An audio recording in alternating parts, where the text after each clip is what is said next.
আমার আপনার নবী সাল্লাল্লাহু আলাইহি ওয়াসাল্লাম মুসলমানদেরকে কি আকীদা দিয়েছেন? ইমাম বাজ্জার রাহমাতুল্লাহ আলাইহি নিজের কিতাব মুসনাদে বাজ্জারের মধ্যে সহিহ সনদে হাদিস নিয়েছেন। আল্লাহর নবী সাল্লাল্লাহু আলাইহি ওয়াসাল্লাম বলতেছেন, আল আম্বিয়াউ আহইয়াউন ফি কুবুরিহিম ইউসাল্লুন, আল্লাহর প্রত্যেক নবী নিজের কবরে জিন্দা, তারা নামাজ আদায় করে। সহিহ মুসলিমের মধ্যে হাদিস, রাসূল পাক বলছেন, আমি এক্ষুনি মুসা নবীকে দেখলাম, তিনি তালবিয়া পাঠ করতেছিলেন, লাব্বাইক লাব্বাইক লা শারিকা লাকা লাব্বাইক ইন্নাল হামদা ওয়ান নিমাতা। এটা হাজিরা পাঠ করে কে তালবিয়া বলা হয়। রাসূল পাক বলতেছেন, এক্ষুনি মুসা নবীকে দেখলাম, তিনি তালবিয়া পাঠ করতেছিলেন। এই হাদিসের ব্যাখ্যা করতে গিয়ে বিশ্ববিখ্যাত মুহাদ্দিস ইমাম নববী রাহমাতুল্লাহ আলাইহি নিজের কিতাব শারহে মুসলিমের মধ্যে লিখতেছেন, এই হাদিস দ্বারা প্রমাণ হলো নবীগণ হজের মাসে হজ করতে আসে, নিজের কবর থেকে হজ করতে আসে। কেউ যদি বলে এটা কি করে সম্ভব, ইমাম নববী দলিল দিচ্ছেন, ওয়ালা তাকুলু লিমা ইউকতালু ফি সাবিলিল্লাহি আমওয়াত। আল্লাহ কোরআন পাকে বলেছেন, যারা আল্লাহ রাস্তায় শহীদ হয়ে যায় তাদেরকে মুর্দা বলিও না, বাল আহইয়াউন, তারা হচ্ছে জিন্দা। আর শহীদদের চাইতে নবীগণ আরো বেশি আলা হায়াতে জিন্দা। সুবহানাল্লাহ, সুবহানাল্লাহ। নবীগণ কবরে নামাজ পড়ে, নবীগণ হজের মাসে হজ করতে আসে। এই জন্য ইমাম ইবনে হাজার আসকালানি বুখারী শরীফের শারহ ফাতহুল বারীর মধ্যে লিখতেছেন যে আমাদের সালফে সালেহিনগণ নবী পাককে ডাইরেক্ট দেখেছেন, উনি কবর থেকে বেরিয়ে এসে সাক্ষাৎ দিয়েছেন। বিশ্ববিখ্যাত ইমাম জালালউদ্দিন সিউতি আল হাবিলিল ফাতাওয়ার মধ্যে লিখেছেন, আল্লাহর নবী সহ শরীরে নিজের কবরে জিন্দা আছেন, উনি জিসমে মিসালের সাথে যে কোনো জায়গাতে চান উনি যেতে পারেন। এই একই কথা ইমাম আলুসি রাহমাতুল্লাহ আলাইহি তাফসিরে আলুসির মধ্যে লিখেছেন। কি লিখেছেন? নবীগণ নিজের কবরে সহ শরীরে জিন্দা, আসমান জমিনে কুল কায়নাতে যেখানে খুশি তারা সেখানে যেতে পারে। তো আমরা কোরআন হাদিস দ্বারা এবং মুহাদ্দিসের ব্যাখ্যা দ্বারা আকীদা পেয়েছি নবীগণ নিজের কবরে সহ শরীরে জিন্দা আছে। মুসলমান সুবহানাল্লাহ, সুবহানাল্লাহ, সহ শরীরে জিন্দা। কিন্তু পৃথিবীর মুসলমান তবলিগি জামাতের ইমাম, আহলে হাদিসদের ইমাম, দেওবন্দীদের ইমাম, এদের সকলের জড় ইসমাইল দেহলভী তাকওয়াতুল ঈমানের মধ্যে লিখতেছে, নবী মরে মাটির সাথে মিশে গেছে। নাউজুবিল্লাহ। এটা কোরআনের খেলাফ হলো কি হলো না? জি জি। হাদিসের বিপরীত হলো, নবীর দেওয়া আকীদার বিপরীত শয়তানি আকীদা হলো। এর চাইতে নিকৃষ্ট বিদআত কি হতে পারে? আগিয়ে চলেন পৃথিবীর মুসলমান। শুধু এটাই শুধু নয়, উঠান কিতাব বুখারী শরীফ প্রথম খণ্ড কিতাবুল ঈমানে হাদিস, মুসলিম শরীফ প্রথম খণ্ডের মধ্যে হাদিস, মিশকাত শরীফ প্রথম খণ্ড কিতাবুল ঈমান অধ্যায় হাদিস। রাসূল পাক বলতেছেন, লা ইউমিনু আহাদুকুম হাত্তা আকুনা আহাব্বা ইলাইহি মিন ওয়ালিদিহি ওয়া ওয়ালাদিহি ওয়ান নাস আজমাইন। আমার আপনার নবী সাল্লাল্লাহু আলাইহি ওয়াসাল্লাম বলছেন, অতক্ষণ পর্যন্ত কোন ব্যক্তি লা ইউমিনু ঈমানদার হতে পারে না যতক্ষণ পর্যন্ত নিজের বাবা চাইতে বেশি, মা চাইতে বেশি, ছেলে চাইতে বেশি, মেয়ে চাইতে বেশি, এক কথা আল্লাহর পরে সবার চাইতে বেশি যে নবীকে মুহাব্বত করবে না, লা ইউমিনু, সে খাঁটি ঈমানদার হতে পারে না। বেশক, সুবহানাল্লাহ, সুবহানাল্লাহ। তাহলে বুখারী মুসলিমের হাদিস দ্বারা কি বুঝলাম? মায়ের চাইতে বেশি মহব্বত নবীকে করতে হবে, বাপের চাইতে বেশি মহব্বত নবীকে করতে হবে, শহীদ চাইতে বেশি মহব্বত, ওলি চাইতে বেশি মহব্বত, সাহাবা চাইতে বেশি মহব্বত, কুল কায়নাতে আল্লাহর সৃষ্টিতে সবচাইতে বেশি রাসূল পাকের সম্মান করতে হবে, তিনাকে মহব্বত করতে হবে। এটা হাদিস দ্বারা প্রমাণ হলো। কিন্তু দেওবন্দীদের ইমাম, আহলে হাদিসদের ইমাম, তবলিগি জামাতের ইমাম ইসমাইল দেহলভী তাকওয়াতুল ঈমানের মধ্যে লিখতেছেন, নবীদের সম্মান বড় ভাইয়ের মতো করতে হবে। জোরে হবে না? নাউজুবিল্লাহ, নাউজুবিল্লাহ। বলছেন নবীদের সম্মান বড় ভাইয়ের মতো করতে হবে। এটা হাদিসের খেলাফ হলো কি হলো না? তো ইবনে তাইমিয়ার মতে এটাও বিদআত। আল্লাহ মিথ্যা বলতে পারে, বিদআত। নবী কবরে মরে মাটির সাথে মিশে গেছেন, বিদআত। এ তো তিনটা বিদআত হলো। একটু আগিয়ে চলেন পৃথিবীর মুসলমান, গোটা উম্মতের ইজমা রয়েছে। ইজমা কি? আল্লাহর সৃষ্টিতে সর্বশ্রেষ্ঠ হচ্ছে মুহাম্মদ রাসূলুল্লাহ। বেশক, সুবহানাল্লাহ। সর্বশ্রেষ্ঠ মুহাম্মদ রাসূলুল্লাহ। এটা কোরআন দ্বারা প্রমাণিত, হাদিস দ্বারা প্রমাণিত, ইজমা দ্বারা প্রমাণিত। এই বিষয়ে কারোর কোনো মতভেদ নাই। কিন্তু পৃথিবীর মুসলমান, আহলে হাদিস, দেওবন্দি, তবলিগি, এরা একটাই গাছের তিনটা ডানা। এদের জ্বর জি জি এদের ইমাম ইসমাইল দেহলভী লিখতেছে তাকওয়াতুল ইমানে, আল্লাহর শানের সামনে নবী চামার চাইতো নোংরা। নাউজুবিল্লাহ। নাউজুবিল্লাহ বলবেন না? জি জি কোন নাউজুবিল্লাহ। ভাইকে যদি মনে হয় যে জাহাঙ্গীর সাহেব মিথ্যা কথা বলছে, আস্তাগফিরুল্লাহ, এত ক্যামেরার সামনে মিথ্যা না, এটা প্রচার হবে। যদি কেউ বলে যে মিথ্যা কথা বলছে, চ্যালেঞ্জ করে বলতেছি, মায়ের দুধ পান করে থাকলে যে কোনো ময়দানে হোক বসো, প্রশাসনের অনুমতি নিয়ে আমরা প্রমাণ করব এইগুলো তোমাদের কিতাবে লেখা আছে। জি জি এই জন্য এরা সামনে আসবে না, জানে আমাদের পাটারা যদি খুলে যায় তো আমাদের পাবলিক জুতা নিয়ে পিটাবে। এই একটা নয়, দুটা নয়, পৃথিবীর মুসলমান আরো আগিয়ে চলেন। উম্মতের সর্দার, নবীদের সর্দার, সৃষ্টির সর্দার, বানি আদমের সর্দার মুহাম্মদ রাসূলুল্লাহ, হাদিস কোরআন দ্বারা এটা প্রমাণিত। কিন্তু ইসমাইল দেহলভী কি লিখতেছেন? নবী তার উম্মতের নিকটে এমন যেমন গ্রামের বসবাসকারী মানুষদের নিকটে গ্রামের চৌধুরী। গ্রামে একটা মন্ডল হয় না, সর্দার হয় না? কোথাও মন্ডল বলে, কোথাও চৌধুরী বলে, কোথাও সর্দার বলে। লিখছে একজন সর্দার গ্রামবাসীর নিকটে যেমন, নবী তার উম্মতের নিকটে তেমন। সর্দার ফেসলা করলে দুটা লোকের পক্ষে যদি যায় আর দুটা লোকের যদি বিপক্ষে যায় তো মা বোন তুলে গালি দেয়। যদিও সর্দারের সামনে দেয় না, সালা বলে গালি দেয়, আরো কিছু বলে গালি দেয়, বিভিন্ন রকমের গালি দেয়। আমার আপনার নবী সাল্লাল্লাহু আলাইহি ওয়াসাল্লামের সম্মান কোনোদিন ওই সর্দারের মতো হতে পারে? জি না না। একটু জোরে হবে না নাউজুবিল্লাহ? জি এর চাইতে বিদাত কিছু আছে? আগিয়ে চলেন পৃথিবীর মুসলমান। হাদিসটি হচ্ছে বুখারী শরীফের মধ্যে। আল্লাহর নবী সাল্লাল্লাহু আলাইহি ওয়াসাল্লাম হযরতে আবু বকর সিদ্দিককে অনুমতি দিয়েছেন, তিনি মুসাল্লাতে নামাজ পড়াচ্ছেন। আমার আপনার নবী সাল্লাল্লাহু আলাইহি সাল্লাম চলতি নামাজে হুজরা থেকে বের হলেন, ঘর থেকে বের হলেন, পিছনকার সাহাবী তাকাচ্ছেন, নবী চলে এসেছেন, সাহাবায়ে কেরাম এইভাবে তালি মারছেন, হাতে তালি মারছেন। হাদিস শরীফে রাসূল পাক বলছেন, যদি ইমাম সাহেব ভুল করে, যারা পুরুষ আছে তারা সুবহানাল্লাহ বলবে, যারা মহিলা আছে তারা এইভাবে তালি মারবে। ওই জামানাতে মহিলারাও মসজিদে নামাজ পড়তো, পরে নিষেধ করে দেওয়া হয়েছে। কিন্তু এখানে ভুল হয়নি। আবু বকর সিদ্দিক নামাজ পড়াচ্ছেন, আমার আপনার রাসূল সাল্লাল্লাহু আলাইহি ওয়াসাল্লাম হুজরা থেকে বেরিয়ে এসেছেন, সাহাবায়ে কেরাম আবু বকর সিদ্দিককে স্মরণ করাচ্ছেন, একটু তাকাও, মুহাম্মদ রাসূলুল্লাহ চলে এসেছেন। সুবহানাল্লাহ সুবহানাল্লাহ। হযরতে আবু বকর সিদ্দিক নবী পাককে দেখতে পেলেন, তাকালেন। হযরতে আবু বকর সিদ্দিক মুসাল্লা থেকে এক কদম পাও পিছে টেনে নিলেন। চলতি নামাজে, ফরজ নামাজ, সুন্নাত নফল নাই, জামাত চলতি নামাজে আমার আপনার নবী দেখছেন আবু বকর সিদ্দিক একটা কদম পিছে টেনে নিয়েছেন।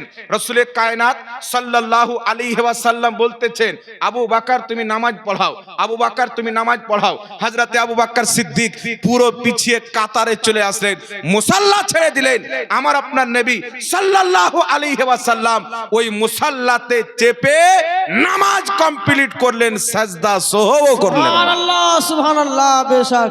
তাহলে আপনারা বলেন, এটা নামাজের মধ্যে নবীর ইজ্জত হলো কি হলো না? জি জি নামাজের নবীর স্মরণ নিয়ে আসলেন কি আসলেন না? জি। কিন্তু পৃথিবীর মুসলমান আরেকটা হাদিস শুনেন। একজন সাহাবী নামাজ পড়ছেন, মিশকাতুল মাসাবিতে হাদিসটি আছে। নামাজ পড়ছেন, আল্লাহর নবী ডাক দিলেন, সাহাবী সাড়া দিলেন না, আওয়াজ করলেন না, নামাজ কমপ্লিট করে আসছেন। রাসূল পাক বলছেন, সাহাবী আমি তো অনেকক্ষণ পূর্বে ডাক দিয়েছি, তুমি এত লেট করে আসছো। সাহাবী বলছেন, ইয়া রাসূলুল্লাহ, ইয়া হাবিবাল্লাহ, আমি নামাজরত অবস্থায় ছিলাম। রাসূল পাক বলছেন, তুমি কি কোরআনের আয়াত পড়নি? আল্লাহ বলছেন, যখন আল্লাহ রাসূল ডাক দিবে তো হাজির হয়ে যাও। জি জি। অর্থাৎ নবী পাক বলছেন, নামাজের মধ্যে থাকলেও যখন আমি মুস্তাফা ডাক দিব, নামাজ ছেড়ে আমার নিকট আসতে হবে।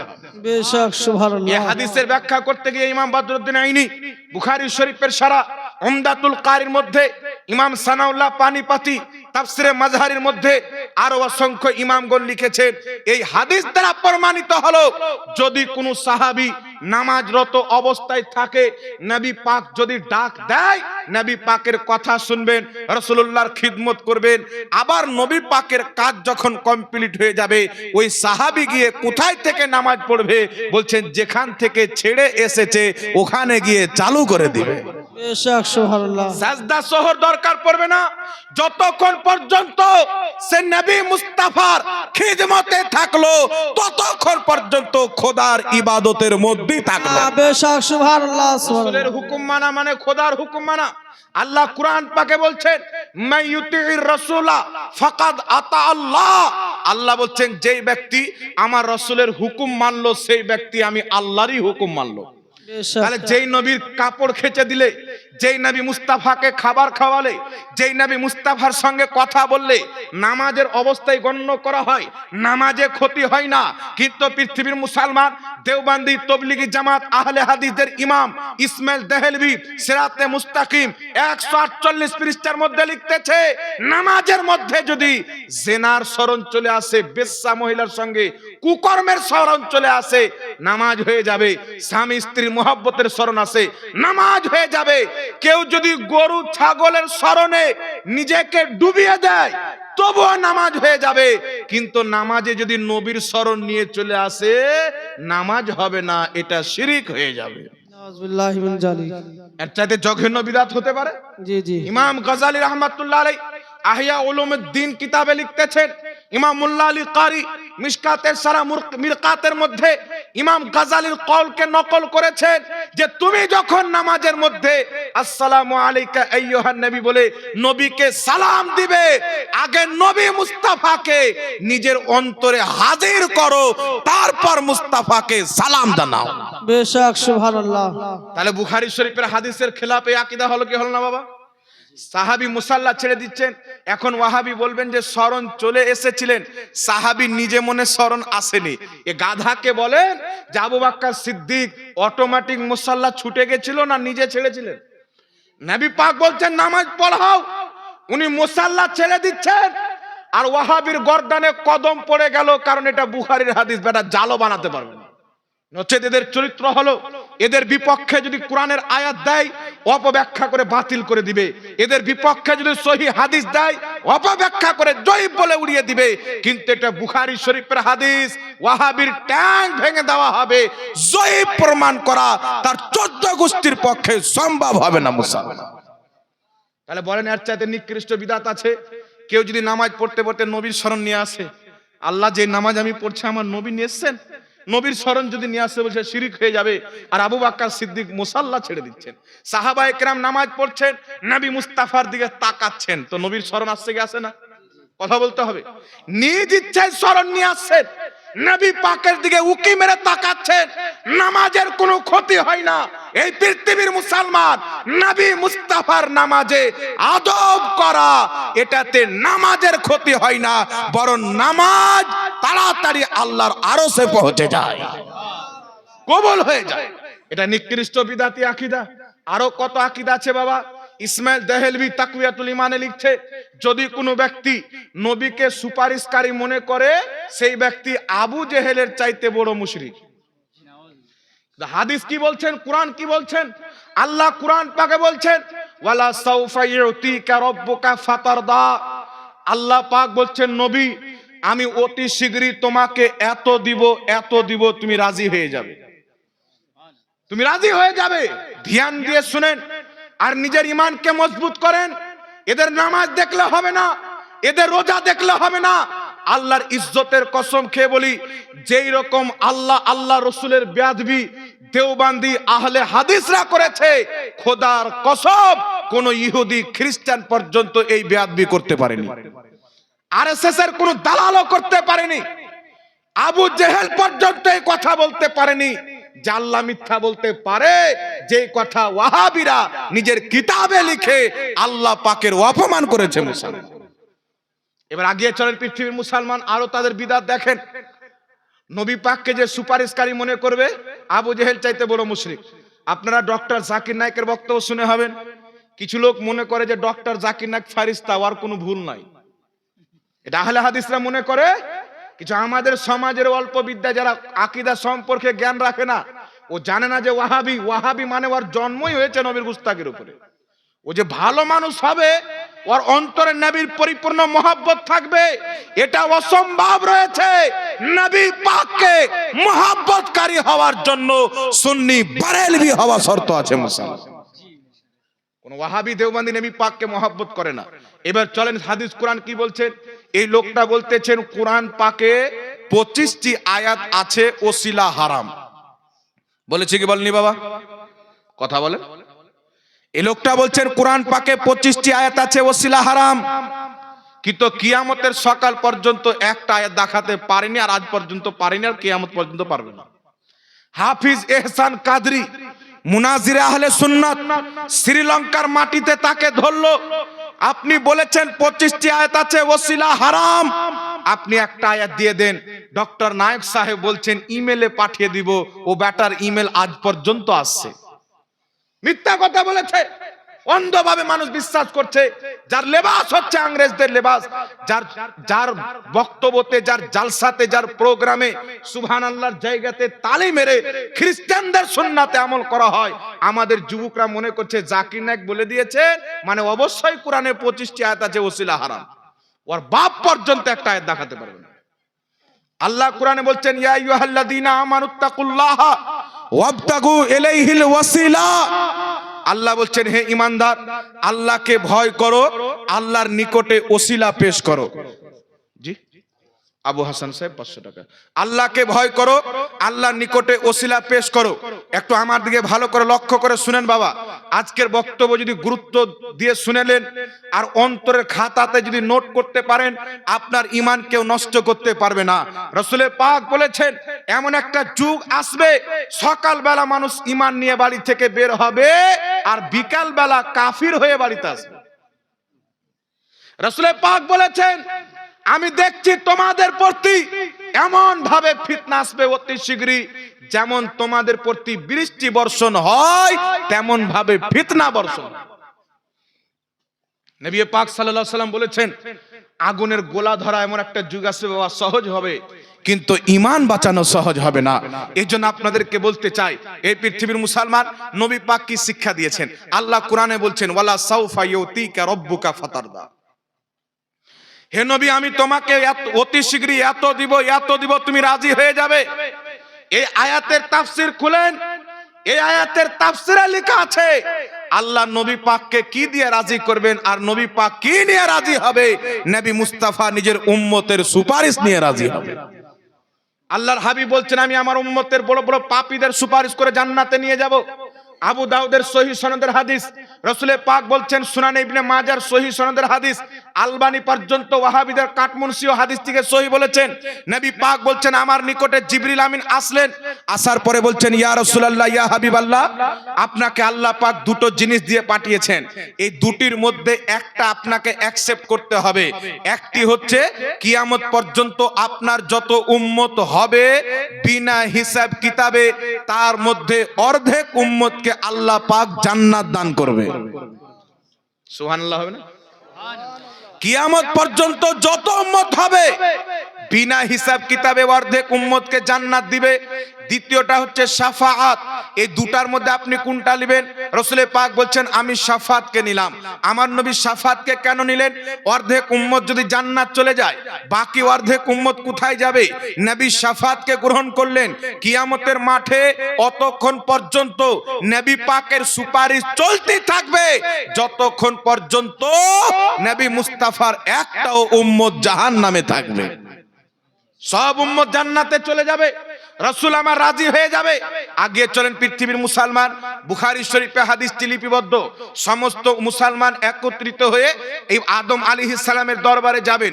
আদম আলাইহিস সালাতু ওয়াস সালাম বলবেন ওগো আদম আলাইহিস সালামকে মুসলমান বলবেন ওগো আদম আলাইহিস সালাম আপনি হচ্ছেন মানব জাতির আদি পিতা, আপনি আমাদের সুপারিশ করেন, আপনার কথা আল্লাহ শুনবেন, আপনার সুপারিশ আল্লাহ কবুল করবেন। আদম আলাইহিস সালাম বলবেন ইজহাবু ইলা গায়রি, ইজহাবু ইলা গায়রি, অন্য কারোর কাছে যাও। প্রত্যেক নবী বলবেন ইজহাবু ইলা গায়রি, অন্য কারোর কাছে যাও। এই পৃথিবীর মুসলমান হযরতে ঈসা আলাইহিস সালাম বলবেন এই মুসলমান উম্মতে মুহাম্মাদি ইদিক উদিক গিয়ে কাজ হবে না।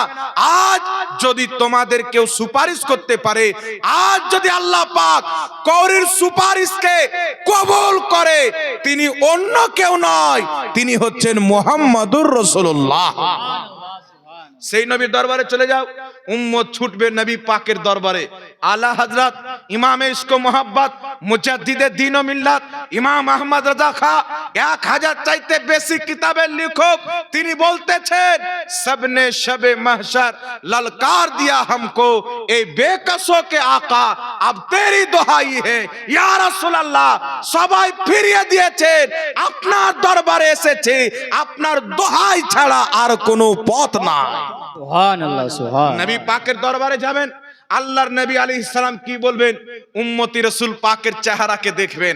আচ্ছা বলেন তো বাবা, কষ্ট যতই হোক, যতই কষ্ট হোক, যদি রাসূল পাকের চেহারাকে দেখলেন কমবে কি কমবে না?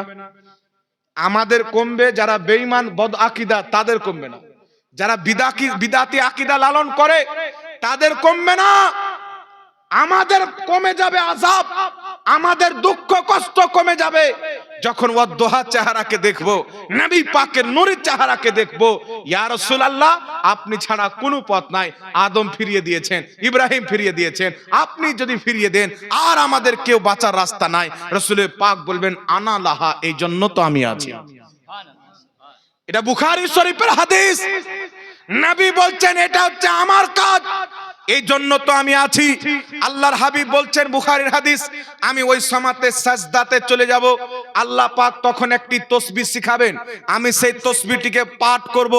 আল্লাহ পাক বলবেন ইয়া মুহাম্মদ ইরফা রাসাকা, ওগো মুহাম্মদ সাল্লাল্লাহু আলাইহি ওয়াসাল্লাম, তুমি নিজের মাথাকে তুলো। সাল, তুমি চাও, তুমি যা চাইবে আমি আল্লাহ তোমাকে তাই দিব। যার সুপারিশ করবে আমি আল্লাহ তাকে বকশে দিব। আমার নবী মুস্তাফা সাজদাতে আছেন, আল্লাহ বলছেন হাবিব মাথা তুলো, তুমি যা চাইবে তোমাকে তাই দেওয়া হবে। প্রত্যেক নবী তাকিয়ে আছেন খোদাকে রাজি করব, আমার খোদা তাকিয়ে আছেন মুস্তাফাকে রাজি করব। তাই আমাদের ইমাম আলা হযরত বলছেন খোদা কি রাজা চাহতে हैं दो आलम, खुदा चाहता है रजाए मोहम्मद। नारे तकबीर, नारे रिसालात, মাসলাকে আলা হযরত। এটা হচ্ছে বুখারীর হাদিস। আরে হারামখোর বলছে যে কোরআনে 25টি আয়াত আছে ওসিলা হারাম। জি, ইসমাইল দেহলভি এদের গুরু বলতেছেন যে নবীকে সুপারিশকারী যে কোনো ব্যক্তি মনে করে তো আবু জেহেলের চাইতে বড় মুশরিক। কেউ যদি নবীকে সুপারিশকারী শাফাআতকারী না মনে করে সেই ব্যক্তি কাফির ও মুরতাদ হয়ে যাবে, মুসলমান হতে পারে না। কারণ শাফাআত কোরআন দ্বারা প্রমাণিত, শাফাআত হাদিসে মুতাওয়াতির দ্বারা প্রমাণিত। হাদিসে মুতাওয়াতির কাকে বলে? যেই বিষয় হাদিস সাহাবা থেকে ব্যাপকভাবে বর্ণিত হয়েছে, যার মিথ্যা হওয়া অসম্ভব রয়েছে, এই হাদিসকে কেউ যদি অস্বীকার করে কাফির হয়ে যাবে। আর আমার নবী সুপারিশ করবেন ব্যাপকভাবে। হাদিস বুখারীতে এসেছেন, মুসলিমে এসেছেন, তিরমিজিতে এসেছেন, নাসাইতে এসেছেন, আবু দাউদে এসেছেন, ইবনে মাজাতে এসেছেন, মিশকাতে এসেছেন। প্রায় হাদিসের কিতাবের মধ্যে সহিহ হাদিস বিদ্যমান। কিয়ামতে মুস্তাফা পাপী উম্মতের সুপারিশ করে খোদার জান্নাতে নিয়ে যাবে। আপনারা শুনে হবেন বাংলাদেশে বর্তমান ওয়াহাবিদের আরেকটা বাপ বেরিয়েছে। এদের আব্বা হওয়ার জন্য মাদ্রাসায় পড়াশোনা করার কোনো দরকার নাই। এদের যদি বাবা হতে চান তাহলে স্টেজে উঠে সুন্নিদেরকে গালি দেন, মাজার পূজারি, কবর পূজারি, উমুক পূজারি, ধুমুক পূজারি, বাস আপনি ওর বাপ হয়ে গেলেন। ও বলনেওয়ালা কুকুর না শিয়াল এটা দেখবে না, সুন্নির বিপক্ষে বললে এদের বাপে। বাংলাদেশের জাহিল মূর্খ এ গান্ডু বলতেছে, নামটা হচ্ছে কাজ্জাব বিন ইহুদি, নাম শুনেছেন? আব্দুর রাজ্জাক। এ কাজ্জাব বলছে যে নবী কিয়ামতে ফেল করে তাকিয়ে থাকবে, আমার নেকির পাল্লা ভারী হচ্ছে না গুনহার পাল্লা ভারী হচ্ছে। ওর মুখে জুতা মারে কি মারে না? নবীর গুনাহ আছে? এখন জাহাঙ্গীর বলে জাহাঙ্গীর জুতা মারতে চাচ্ছে। তো নবীর গুস্তাককে যদি জুতা না মারেন তো কাকে মারবেন? কথা বলেন। আমি যদি বলি আপনার বাপ তো ফেল করে তাকাচ্ছে, আপনি জুতা মারবেন না? তো আপনার বাপের ইজ্জত বেশি, নবীর ইজ্জত কম। আরে নবী পাকের চুল পরিমাণে কেউ বেয়াদবি করেছে, হযরতে ওমর ফারুক তার গর্দান মেরে প্রমাণ করে দিয়েছেন। যদি নামাজ কাবা ঘরে মুস্তাফার পিছনে পড়ে নবীর বেয়াদবি করে তাকে কতল করে দাও। যেখানে নামাজ পড়ুক, যার পিছে নামাজ পড়ুক, নবীর আদব যদি না থাকে মুসলমান হতে পারে না। এই বিষয়ে হাদিস বলবো। তাহলে বাবা বলেন তো, নবীকে সুপারিশকারী অস্বীকার করে এটা বিদাতি আকীদা হলো কি হলো না? কথা বলতে হলো। বিদাতি হলো কি হলো না? নবী কবরে মরা মানুষ বিদাতি আকীদা। নবী পাকের সম্মান বড় ভাইয়ের মতো করতে হবে বিদাতি আকীদা। নবী আল্লাহর সামনে চামার চাইতে নোংরা বিদাতি আকীদা। নবী পাক সাল্লাল্লাহু আলাইহি সাল্লাম সুপারিশ করতে পারে না বিদাতি আকীদা। কুরআন পাকে 25টি আয়াত আছে ওসিলা হারাম বিদাতি আকীদা। কারণ সুনানে ইবনে মাজাতে সহিহ হাদিস, একজন নাবিনা সাহাবী, অন্ধ সাহাবী রাসূল পাকের দরবারে আসলেন। আসার পরে বলছেন, ইয়া রাসূলুল্লাহ, ইয়া হাবিবাল্লাহ, আপনার দরবারে এসেছি, দোয়া করে দেন যাতে আমার চোখের জ্যোতি ফিরে যায়। রাসূল পাক বলছেন, তুমি যেমন আছো এটাই তোমার জন্য উত্তম। সাহাবী বলছেন, না ইয়া রাসূলুল্লাহ, আমি দেখতে চাই, আমার জন্য আপনি দোয়া করে দেন। আমার নবী বলছেন, বাড়িতে গিয়ে উযু করে 2 রাকাত নামাজ পড়ে আমার ওসিলা দিয়ে দোয়া করো, তোমার চোখের জ্যোতি ফিরে যাবে। সুবহানাল্লাহ, সুবহান। সেই সাহাবী বাড়িতে গিয়ে আমার আপনার নবী সাল্লাল্লাহু আলাইহি সাল্লামের ওসিলা দিয়ে দোয়া করেছেন, নামাজ পড়ে দোয়া করেছেন যে আল্লাহ তোমার নবীর ওসিলা দিয়ে দোয়া করতেছি, আমার চোখের জ্যোতিকে ফিরিয়ে দাও। সাহাবায়ে কেরাম বলতেছেন, ওই সাহাবী যখন বাড়ি গেল, অন্ধ ছিল, বাড়ি থেকে যখন বেরিয়ে আসলো, আমরা দেখে অবাক হয়ে গেলাম, মনে হচ্ছিল এ জীবনে অন্ধ ছিল না। নবী শিক্ষা দিচ্ছেন আমার ওসিলা দিয়ে দোয়া করো, আর ডক্টর নায়েক বলছেন কোরআনে 25টি আয়াত আছে ওসিলা হারাম। আমার নবী কোরআন জানতো না, এ বেটা বেশি জানে, যার ফাতিহা ঠিক নাই। এ ফুচকা মাল বেরিয়েছে, আমার ভিডিও কাটে কেটে বানাচ্ছে। দেখো জাহাঙ্গীর এখানে ইবারত পড়তে ভুল করেছে, এখানে যাবার ভুল করে, এখানে জের ভুল করেছে। আরে বেটা, কোথাও যদি মিস্টেক হয়ে যায়, পড়তে গিয়ে আরবি হতে পারে। তো আমি তোমাকে চ্যালেঞ্জ করছি, তোমাদের আব্দুর রাজ্জাক জীবনে একটা হাদিস সহি পড়েছে, দেখিয়ে দাও, 1 লক্ষ টাকা পুরস্কার দেবো। তোমাদের মুজাফফর দাড়িওয়ালা শয়তান সারা জিন্দেগিতে যদি একটা হাদিস সহি ভাবে পড়ে থাকে, একটা বক্তব্যতে দেখাও, 1 লক্ষ টাকা পুরস্কার দেবো। তোমাদের নায়ক যদি একটা কোরআন পাকের আয়াত সঠিক ভাবে পড়ে থাকে, একটা দলিল পেশ করো, তোমাকে 1 লক্ষ টাকা পুরস্কার দেবো। আর বিমল দাসের বেটা জিন্দেগিতে একটা হাদিস ঠিক করেছে, দেখাও। তো তোমরা যাকে বাপ বানিয়ে রেখেছো, ইমাম বানিয়ে রেখেছো, মুজাদ্দিদ বানিয়ে রেখেছো, এ তো মায়ের পেট থেকে জাহিল জন্ম নিয়েছে, আজ পর্যন্ত জাহিল আছে, সব হাদিস ভুল পড়ছে, ওখানে ব্যথা হয় না। আর জাহাঙ্গীরের কোথাও পড়তে গিয়ে জের যাওয়ার একটু ইদিক উদিক মিস্টেক হয়ে গেছে, দেখছে আমাদের ধান্দা বন্ধ করে দিচ্ছে, আমাদের বাপ দাদার মুখোশ খুলে দিচ্ছে, আমাদের পাটারা খুলে দিচ্ছে। এখন এর বক্তব্য শুনে তো মানুষকে আর গুমরাহ করা যাবে না, তো একে কি করা যায়, কোন রকম করে এর পিছে লাগ, এটা ছাড়া তো আর দ্বিতীয় কোনো অপশন নাই। কিন্তু আপনারা বলেন বাবা, এদের যেইগুলো আকীদা আপনাদের সম্মুখে বয়ান করলাম, প্রত্যেকটা হচ্ছে কুফরি আকীদা এদের মধ্যে ভরা। জান্নাতুল বাকিতে ওয়াহাবি বোর্ড লাগিয়ে রেখেছে, নবী ওলির ওসিলা হচ্ছে শিরক।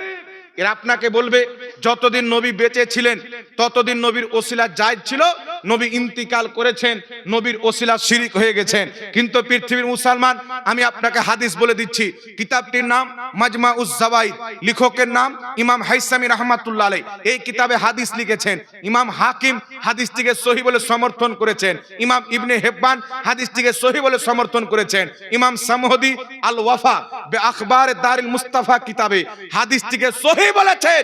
রাসূল পাক সাল্লাল্লাহু আলাইহি ওয়াসাল্লাম উনার চাচি আবু তালিবের স্ত্রী হযরতে আলীর মা ইন্তিকাল করলেন, যিনার নাম হলো ফাতেমা বিনতে আসাদ রাদিয়াল্লাহু তাআলা আনহা। তিনাকে দাফন করার পর আমার আপনার নবী দোয়া করছেন। কি দোয়া করছেন লক্ষ্য করেন। আল্লাহর নবী দোয়া করছেন, আল্লাহ তুমি আমার মায়ের মাগফিরাত করো, তার কবরকে প্রশস্ত করো, বিহাক্কে নবিয়্যিকা, তোমার নবী আমার ওসিলায়, ওয়াল আম্বিয়া আল্লাযীনা মিন ক্বাবলি, এবং আমার পূর্বে যত আম্বিয়ায়ে কেরাম গত হয়ে গেছেন, ইন্তিকাল করেছেন, চলে গেছেন, তাদের সবারই ওসিলায়। একটু আস্তে সুবহানাল্লাহ হবে না? নবীর ইন্তিকালের পর দোয়া করা যাবে না? আর আমার নবী আদম নবীর ইন্তিকালের পর ওনার ওসিলা দিয়ে দোয়া করছেন, ইব্রাহিম নবীর ইন্তিকালের পর তিনার ওসিলা দিয়ে দোয়া করছেন, প্রত্যেক নবীর ওসিলা দিয়ে দোয়া করছেন। তারা আপনারা চিন্তা করেন, এদের এই আকীদা কোনোদিন সুন্নাত হবে না বিদআত হবে? কথা বলতে হবে। আমলের বিদআত ক্ষমা হতে পারে, আকীদার বিদআত কোনোদিন ক্ষমা হবে না। এদের বিদআত হচ্ছে বিদআতে মুকাফফিরা, যেটা কুফর পর্যন্ত নিয়ে যায়। এদের নামাজ বেকার, রোজা বেকার, হজ বেকার, যাকাত বেকার, এদের কোনো আমল কবুল হবে না। যার কারণ যারা খোদা রাসূলের ব্যাপারে খারাপ আকীদা লালন করবে, কুকুরের ঘ্যাও ঘ্যাওয়ের দাম আছে, এদের ইবাদতের কোনো দাম নাই। শয়তানের 90 কোটি বছর ইবাদত, আদম আলাইহিস সালামকে সেজদা করলো না, ঠিক আছে, কবুল ইবাদত বরবাদ হয়ে গেছে। জান্নাতের ভিতরে ছিল, আল্লাহ বের করে ফেলে দিয়েছেন। কিন্তু পৃথিবীর মুসলমান আল্লাহ মিথ্যা বলতে পারে, নাউজুবিল্লাহ। নবী মরে মাটির সাথে মিশে গেছে, নাউজুবিল্লাহ। নবীর ওসিলা শিরিক, নাউজুবিল্লাহ। নবীকে সুপারিশকারী মনে করা শিরিক, আস্তাগফিরুল্লাহ। নবী পাক চামার চাইতো নোংরা, নাউজুবিল্লাহ। নবীর সম্মান গ্রামের চৌধুরীর মতন করতে হবে, আস্তাগফিরুল্লাহ। নবীর সম্মান বড় ভাইয়ের মতো করতে হবে। নবীর শরণ আসলে নামাজ হবে না, জেনার শরণ আসলে নামাজ।